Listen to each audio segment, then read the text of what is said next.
우리가 어제 그제는 비가 너무 많이 와가지고 우리 바자회를 준비하면서 너무 많이 비가 온다 이렇게 걱정을 했지만 다행히 아침부터는 비가 오지 않는다고 하는 일기예보를 믿고 우리가 하루를 지냈더니 어제는 썩 좋은 날은 아니지만 바자회 하는 데에 별 지장이 없는 그런 날씨를 하나님이 주셔서 우리가 계획한 바자회를 잘 할 수가 있었습니다. 바자회는 하루를 했지만은 우리가 이 날을 준비하기 위해서 정말 많은 애들을 많이 쓰셨습니다. 하루에 10만 원씩 줄 테니 와서 이렇게 좀 일을 해라 하면 그거 누가 선뜻 내가 하겠습니다 하는 분들이 아마 그렇게 많지는 않을 것입니다. 몇 날 며칠 동안 이렇게 준비를 하고 또 어떤 때는 밤늦게까지 수고하면서 이렇게 준비를 해서 해마다 우리가 마음을 정말로 쓰는 것은 많은 분들이 와서 물론 사가는 것도 중요하지만 우리 곡수교회가 많은 사람들에게 알려지는 것도 중요한 것이고 또 귀한 분들이 많이 이렇게 찾아와 주셔서 정말로 감사한 바자회라고 생각을 합니다. 어떤 때는 정치인들도 오기도 하고 또 여러 지인들도 오기도 하지만은 아주 돈 많은 기업가도 오고 사업하는 분들도 오시고 이렇게 귀한 하나님의 성도들이 이렇게 참석을 해서 귀한 결과를 가져왔습니다. 수익금이 얼마냐 하는 것은 그것은 우리가 제2, 제3의 일이고 정말로 여러분들이 많은 수고를 했고 그렇게 고생하고 힘들고 하루를 보냈는데 오늘 또 주일을 맞아서 또 아무렇지도 않은 듯이 와서 이렇게 초롱초롱한 눈으로 앉아 계시는 걸 보니 참 감사하기도 하고 참 우리가 대단하기도 하다라는 생각을 합니다. 다른 분들 같으면 아마 며칠을 누워 있을 텐데 그래도 우리는 하나님의 일을 하는 사람들이라는 생각을 가지고 이렇게 또 주일을 거룩하게 지킬 수 있도록 또 인도해 주신 하나님께 감사를 드리고 우리가 바자회를 하는 이유가 여러분 돈을 벌기 위해 하는 것은 아니지 않습니까? 제가 며칠 전에 어느 교회를 갔습니다. 갔더니 그 교회의 목사님 사모님이 하는 말씀이 자기들도 매년 바자회를 했는데 언제부턴가 교인들이 죽어도 못한다고 그분의 표현대로 나가자빠지더랍니다. 나가자빠지는 사람은 대단히 곤란합니다. 그러면서 뭐라고 하냐, 우리가 한 사람 앞에 5만 원씩 낼 테니 바자회 그만합시다. 그래서 더 이상 바자회를 못하고 낸다는 5만 원도 안 내고 그래서 이제 바자회를 못하는데 곡수교회는 참 대단하십니다. 첫째는 우리가 하고자 하는 의욕을 가지고 또 물론 하고자 하는 목적이 있지요. 다른 교회들 보면은 바자회 하는 목적이 그렇습니다. 단기 선교를 가기 위해 그 비용을 만들기 위해서 바자회를 하고 또 성지순례를 가기 위해서 바자회를 하고 여러 가지 물론 또 다른 이유도 있겠지만은 우리는 순수하게 잠비아의 우물을 파는 데에 우리가 이것을 모든 수익금을 보낸다 하는 이렇게 바자회를 하는 교회가 그렇게 드물다는 거지요. 칭찬받기 위해 하는 것은 아니지만은 어제 많은 분들이 오셨습니다. 그리고 나는 한 번도 가보지도 못했고 갈 엄두도 안 나고 그렇습니다만 신사동에 가면 제일 비싼 간장, 게장 식당을 하는 분이 계십니다. 식당 분위기가 얼마나 그 사이즈가 큰지는 모르겠지만은 1년에 쓰는 그 꽃게를 사오는데 1년치 쓸 것을 한 번에 사면은 한 40억, 50억 정도가 된다. 난 그게 도대체 얼마큼인지 몇 차인지 상상이 가진 않습니다만은, 그래서 냉동 창고에 이제 놔두고 급냉을 한 이것을 놔뒀다가 식당에서 그것을 하는데 아마 1인분에 10만 원은 훨씬 넘는다고 그래요. 그래가지고 사업을 하는 분이 어제 우리 김명수 권사님 친구분인데, 고등학교 때부터 친구인데 어제 오셔서 이렇게 바자회를 하고 잠비아의 우물을 판다는 말에 감동을 받고 가셨어요. 그러면서 내년에 스위스를, 그분이 돈을 다 친구들한테 돈을 대가지고 스위스를 친구들하고 여행을 하기로 했는데 내년에는 스위스 안 간다. 그러면 기대를 해요.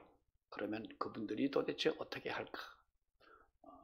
그런 어떤 이야기를 하고 이제 가시기도 했는데, 이 모든 것들이 우리가 기도하는 가운데 하나님이 무엇을, 하나님의 영광을 위해서 무엇을 하려면 하나님이 그 일을 할 수 있는 지혜를 주시고 건강을 주시고 또 그 일을 더불어 할 수 있는 사람을 붙여주시는 줄로 믿습니다.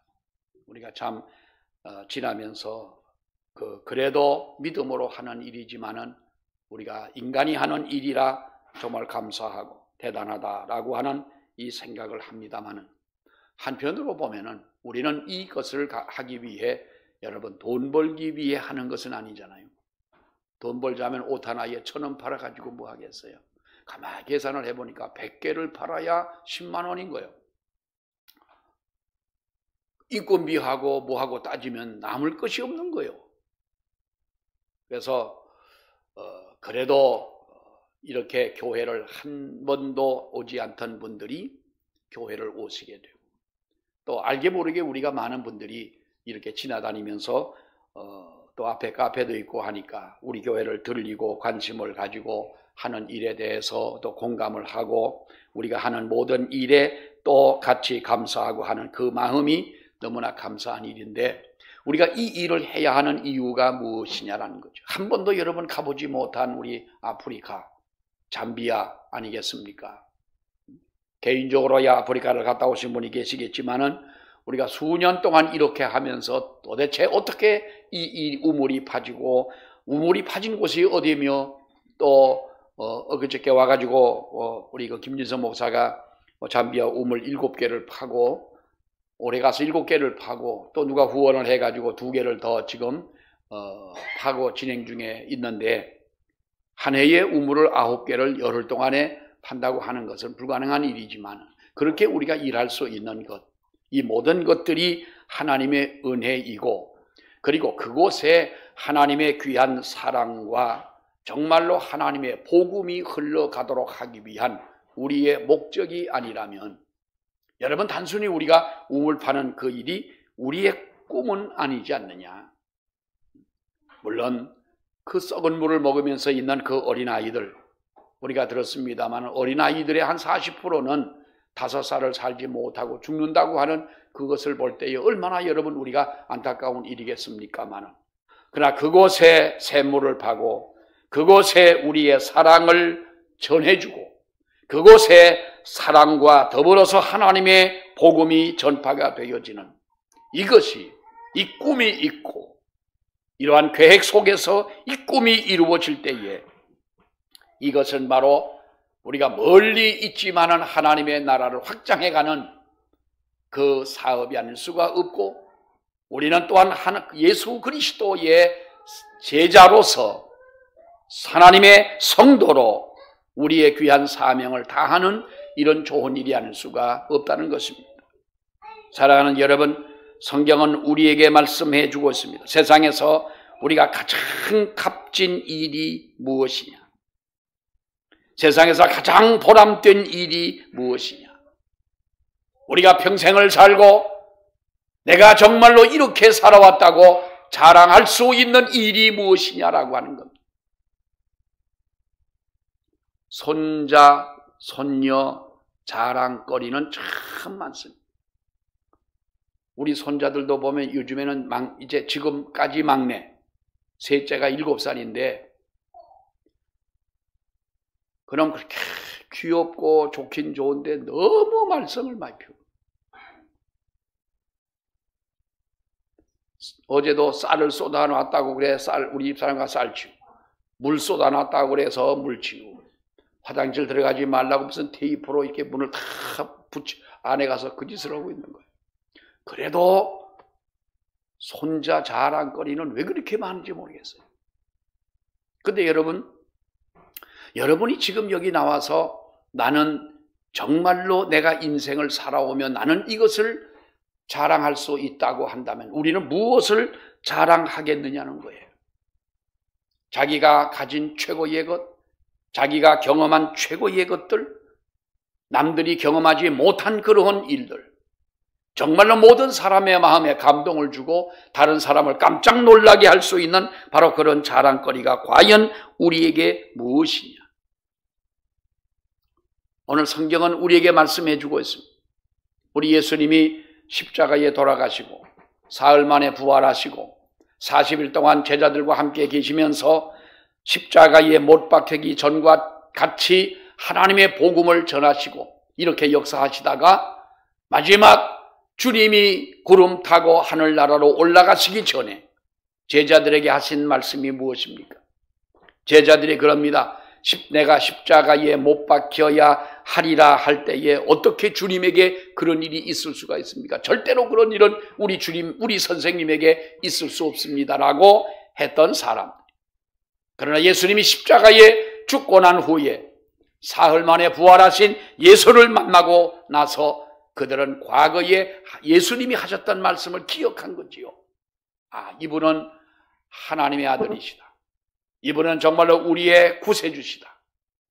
이분을 통하여 길이요 진리요 생명 되신 하나님의 나라에 들어갈 수 있는 것이 바로 이 주님으로 인하여 우리는 들어갈 수가 있다. 포기할 수 없는 그들의 생각이었고 계획이었고 인생의 목적이었지만은 그것보다 더 업그레이드 된 신앙을 갖게 됐던 것이지요. 그런 그들에게 말씀하시기를 아버지의 나라가 언제 임할는지 그것은 아버지의 권한이다 하는 거예요. 그리고 너희가 지금 해야 할 너희의 사명은 무엇이라고 말합니까? 땅끝까지 이르러 내 증인이 되는 것이다. 우리 너무나도 우리에게 익숙한 말씀 아니겠습니까? 여러분, 또 성경은 우리에게 이렇게 말합니다. 고린도후서에 보면은 너희는 그리스도의 향기이고 너희는 그리스도의 편지라는 거예요. 우리가 지금은 편지를 잘 안 써, 손편지 같은 거는 안 쓴 지가 오래됐고 그렇습니다만은 편지라고 하는 것이 여러분 무엇인지 우리는 옛날에 그래도 편지를 많이 써보지 않았습니까? 너희는 그리스도의 소식을 전하는 사람이라는 거지요. 편지라고 하는 것은 내가 누구에게 편지를 쓸 때에 그 사람에게 주고픈 나의 마음을 담아서 나의 정성을 담고 나의 사랑을 표현하고 또한 어떠한 문제를 그에게 알려주는 이것이 편지 아니겠어요? 너희는 그리스도의 향기요 너희는 그리스도의 편지다. 우리가 세상에서 가장 인간답게 살고 복되게 살고 보람되게 살고 자랑할 만한 삶을 우리가 살아간다면 우리 믿는 성도의 입장에서는 하나님의 증인이 되는 우리의 삶인 줄로 믿습니다. 여러분, 그렇다면 우리가 정말로 내가 주님 앞에 자랑할 것이 무엇입니까?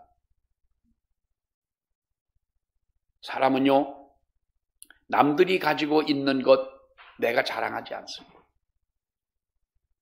남들이 배운 만큼 배운 것 가지고 나도 내 것을 가지고 여러분 자랑하지 않습니다.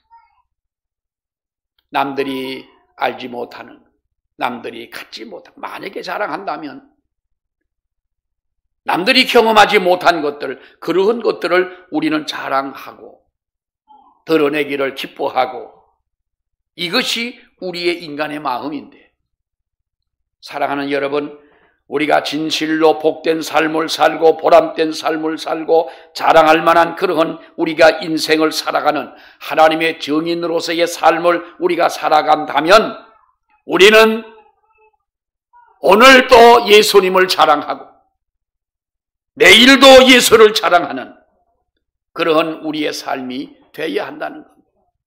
여러분, 우리 한국교회 생각을 해보세요. 교회를 다니면서 우리 교회뿐만 아니라 한국교회, 앞으로의 교회의 앞날을 염려하지 않는 사람은 없지 않습니까? 교회를 다니면서 교회를 위해 기도하지 않는 사람은 없잖아요. 우리가 구원에 대해서 관심이 없는 사람이 어디 있겠습니까? 우리는 하나님의 나라에 대해서 관심을 가지고 기도하는 우리들이, 여러분, 한국교회 어떻게 됩니까?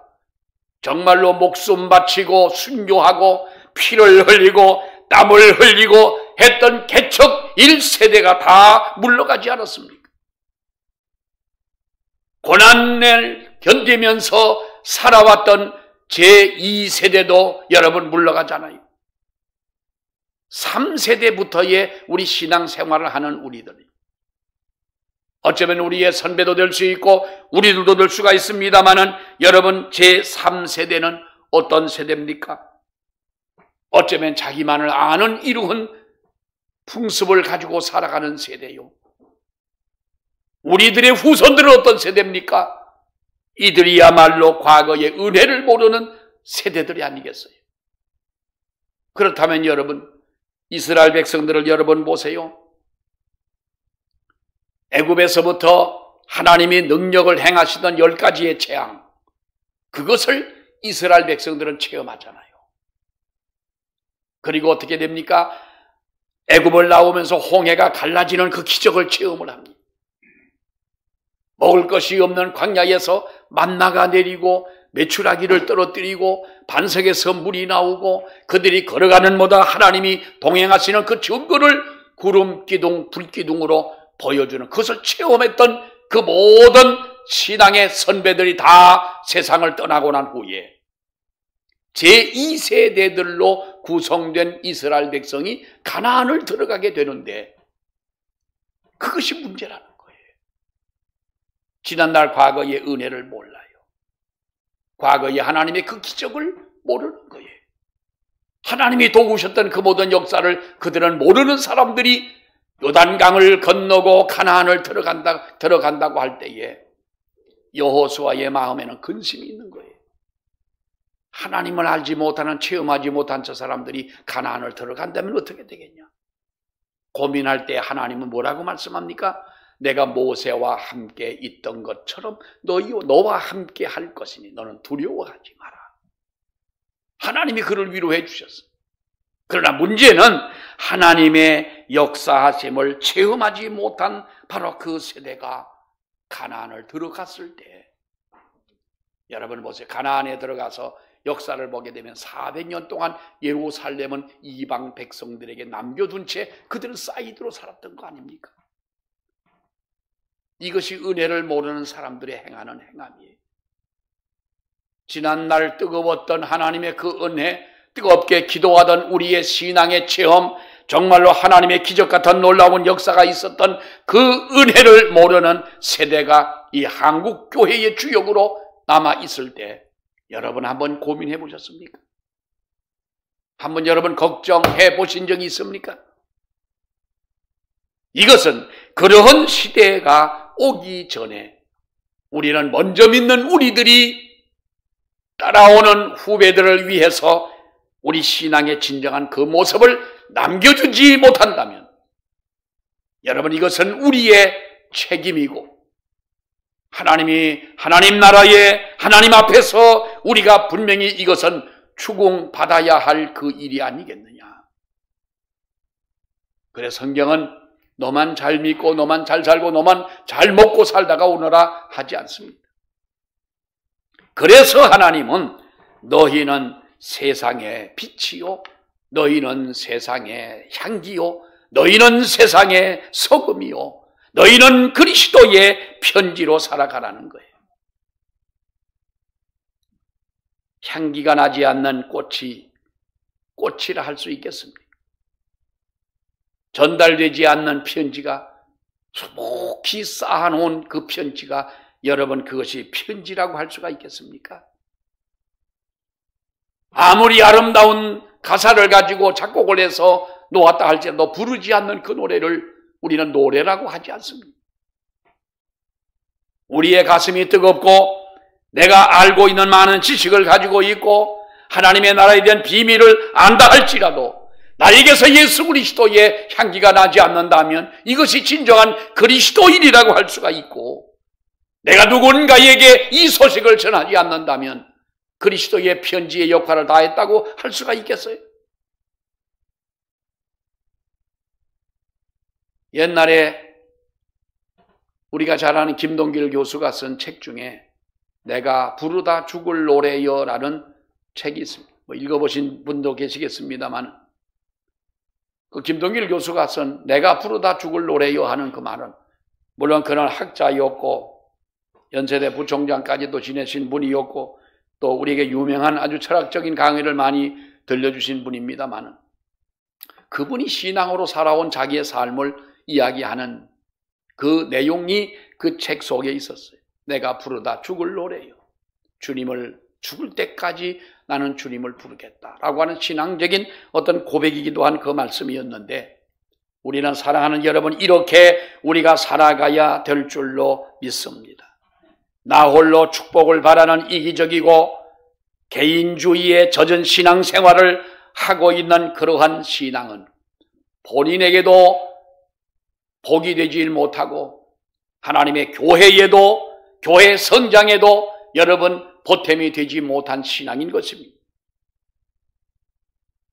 우리들이 하나님의 거룩한 날을 지키고 믿음으로 살면서 모든 사람들에게 예수 그리스도의 증인의 진정한 그 모습을 보여주지 않는다면 성도는 성도의 진정한 의무를 다하지 못한 것이고, 교회는 교회로서의 진정한 의무를 다하지 못한 것인 줄로 믿습니다.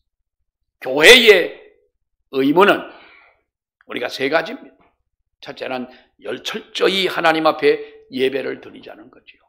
철저히 하나님 앞에 예배를 드리자.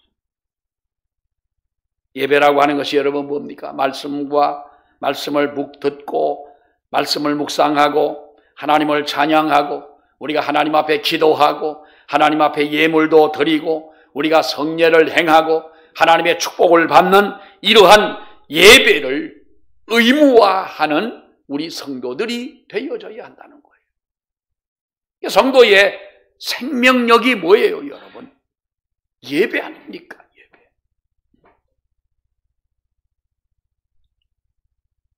예배. 100년 전 런던 올림픽을 할 때에 100m를 달리는 선수가 자기가 뛰어야 하는 그날이 주일날이라 자기는 100m를 달리는 경기를 포기하지 않았습니까? 같이 간 사람들이 얼마나 허무했겠어요. 아니, 그토록 그렇게 준비를 하고 이것은 너희의 명예뿐만 아니라 우리나라의 명예를 걸고 왔는데 어떻게 너는 이것을 포기할 수가 있겠느냐. 그래도 나는 주일이기 때문에 뛸 수가 없습니다. 여러분, 우리는 너무나도 하나님 앞에 거룩한 예배를 드리는 그러한 일에 등한하지 않나요? 예배를 드리고 우리가 하나님의 교회에서 배운 대로 우리가 생활하는 덕을 세우는 일로 성도와 성도 간에, 믿지 않는 사람들 간에 우리는 이웃 사람들에게 덕을 쌓는 삶을 살아가야 돼요. 또 하나는 하나님의 복음을 전하는 교회가 교회다운 교회인 줄로 믿습니다. 우리가 모여 하나님을 예배하고 영광을 돌리고 여기에서 은혜를 받고 감동을 받고 하나님의 말씀을 깨닫고 하나님의 나라를 준비하기 위하여 세워진 것이 우리 교회라면 이 일에 충실히 우리가 이행하고, 그리고 우리가 하나님의 나아가 복음을 전하는 교회가 온전한 교회라는 거예요. 이것을 하지 않는다면 사랑하는 여러분, 우리가 교회라 할 수가 없다는 거지요. 주님은 말씀합니다. 너희는 세상에 다니며 하나님의 복음을 전하라.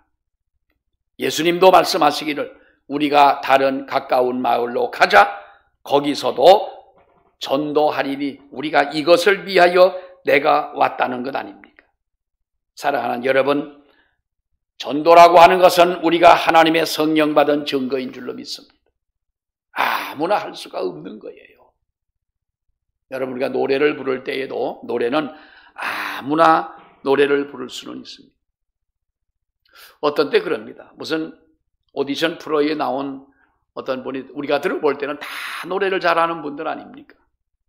근데 전문가가 듣기는 처음에 나와서 노래를 부를 때보다 지금의 당신이 노래를 부르는 것이 너무나도 성장했다는 거예요. 가만히 그 말을 듣고 들어보면 정말로 달라진 것 같기도 해요. 사랑하는 여러분, 우리는 하나님 앞에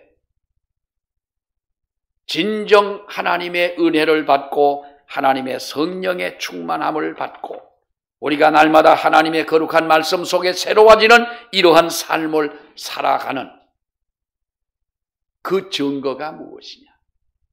이것이 우리에게 나타나야 된다는 거예요. 나타나야 된다. 그래서 사실 우리가 전도는 아무나 할 수 없다. 누구도 해야 할 일이지만 아무나 할 수 없는 것이다. 누구나라고 하는 것은 예수 믿는 우리 모두라면, 예수를 만난 사람이라면 모두가 이 일을 해야 되지만, 그러나 우리가 진실로 하나님의 성령에 체험을 하지 못하고 받지 못한 사람이 어떻게 내가 다른 사람을 전도할 수가 있겠느냐? 성령으로 우리의 가슴이 뜨거워지기를 바랍니다. 진실로 여러분의 마음속에 예수님을 사랑하는 그 마음이 충만하기를 원합니다. 그럴 때 우리는 하나님의 복음을 전할 수가 있다는 거예요. 어떤 분이 그럽니다. 우리가 젊을 때 연애할 때는 우리 믿는 사람들이 무슨 연애를 하겠어요? 중매해서 결혼을 해야 되지. 그러죠? 자, 우리가 사랑하는 사람과 만날 때 여러분 한 달에 몇 번 만나면 돼요? 내가 정말로 죽고 못 사는 사람이 있을 때 그 사람은 1년에 몇 번만 만나면 될까요? 견우와 직녀처럼 7월 7석 그 한 날 까마귀 덩어리 밟고 가서 한 번 만나면 만족하겠어요? 날마다 만나도 아쉽고, 그 사랑하는 사람은요, 그 사랑하는 사람의 어떤 모습도 멋있는 거예요. 바람에 휘날리는 머리카락을 보면 미칠 정도로 멋있어요. 사랑하는 사람이 앞에서 밥을 먹다가 피곤해 졸고 앉아있는 그 모습을 보아도 천사처럼 보이는 거예요. 그런데 그 사람들이 결혼을 했어요.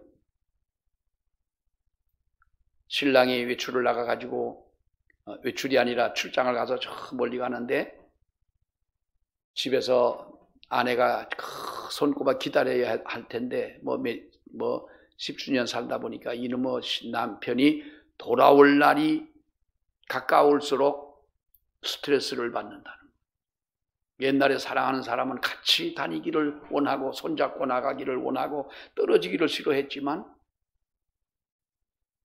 몇십 년 살다 보니까 우리가 많이 듣던 얘기잖아요. 남편이 절대로 남편은 아내가 어디 가냐고 묻지 마라. 나도 따라가면 안 되냐 그런 말 하지 말고 언제 돌아올 것이냐도 묻지 마라. 쥐어 터진다는 거예요. 아내한테. 웃자고 하는 얘기겠지만 사랑하는 여러분, 우리가 사랑하는 주님을 우리 마음 속에 모시고 산다면 우리는 예수 그리스도의 증인으로 살아야 될 줄로 믿습니다. 내가 진실로 주님을 믿는 우리들이라면 진정 내가 어느 곳에 있든지 내가 믿는 그 주님, 내가 만난 그 주님을 우리의 삶 속에서 드러내는 우리의 삶이 되어야 할 줄로 믿습니다. 우리 곡숙교회가 이빨 빠진 호랑이가 돼서는 안 되잖아요. 언젠가 말씀을 드렸지만 호랑이가 굶어서 죽을 지경에 지나가는 토끼를 잡았는데 토끼가 눈을 동그랗게 뜨고 하는 말이 나야 임마. 깜짝 놀라가지고 놔줬대잖아. 며칠 동안 배가 고파 죽겠는데 또 토끼가 지나가길래 또 잡았대는 거예요. 잡았더니 뭐라 그랬어요? 처음에 잡았을 때 놔 임마. 두 번째 잡았을 때 나야 임마. 눈을 동그랗게 뜨고 깜짝 놀아가지고 놔줬다. 또 잡았대. 며칠 또 잡았더니 토끼가 씩 웃으면서 뭐라 그랬어요? 야 임마, 소문 다 났어 임마. 네 이빨 빠졌다는 거 소문 다 났어. 아무리 토끼를 잡아도 이빨 빠진 호랑이가 그 토끼를 어떻게 먹겠어요? 잡아먹겠어요. 그러니까 이빨 빠진 호랑이 앞에는요, 토끼 새끼도 겁이 안 나는 거예요. 믿음이 없는 우리 성도들의 모습을 보면서 사탄이 두려워하겠어요. 하나님의 성령 받지 못한 사람들이 하나님의 교회를 우습게 여기고 믿는 성도들을 우습게 여긴다면 그건 우리가 이빨 빠진 사람 아니냐 이 말. 이빨 빠진 호랑이처럼 그렇게 우리가 살질 않네. 사랑하는 여러분, 우리는 하나님의 제자로 부름을 받았습니다. 우리는 예수 그리스도의 성도로 하나님 앞에 택함을 입은 사람들입니다. 그러므로 우리는 하나님의 복음을 전하지 아니하면 안 된다는 겁니다. 이것이 우리의 사랑이 흘러가고 우리의 삶을 통해 복음이 자연적으로 흘러가는, 어딜 가나 우리는 예수 그리스도의 향기를 드러낼 수 있는 그와 같은 삶이 되어야 됩니다. 중요한 것은 언제부터 이 일을 하겠느냐는 거예요. 언제부터 이 일을 하겠느냐. 뭐 그런 말이 있잖아요. 언젠가 할 일이라면 지금 하고, 누군가 할 일이라면 이 일을 내가 하자는 거예요. 어차피 할 일이라면 감사함으로 하고 기쁨으로 이 일을 하자. 미루지 말자는 거예요. 우리는 그동안 준비하면서 정말 여러 번 다시 말씀드리지만 애들을 많이들 쓰셨어요. 이 사랑이 우리가 전해주는 것은 얼마의 물질이지만 이 물질이 쓰여지는 곳에 하나님의 거룩한 그 사랑도 함께 묻어가기를 원하고 하나님의 복음도 함께 흘러가기를 바라는 마음이 간절한 거예요.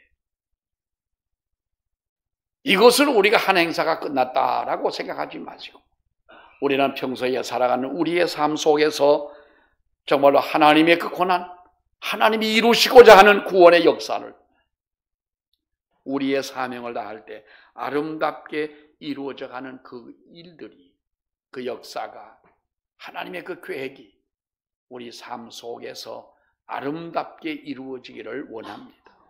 우리 기도하겠습니다. 하나님 아버지 은혜를 감사합니다. 주님이 언제 재림하시며 주님이 언제 세상을 심판하실 것인가 라고 하는 것은 하나님의 권한에 있는 일이지만 우리가 해야 할 일이라면 땅끝까지 이르러 하나님의 복음을 전하는 증인이 되는 것이 우리의 사명인 줄로 아버지여 믿습니다. 자비로우신 하나님, 그동안 며칠 동안 애를 쓰고 수고하며 바자회를 했던 우리 사랑하는 성도들 위해 위로하시고 건강을 주시고 은혜를 더하여 주시기를 원하며 우리의 이 결과물이 닿는 곳마다 하나님의 거룩한 사랑이 같이 증거되고 나타날 수 있도록 역사하여 주시옵소서. 예수님 이름으로 기도하옵나이다. 아멘.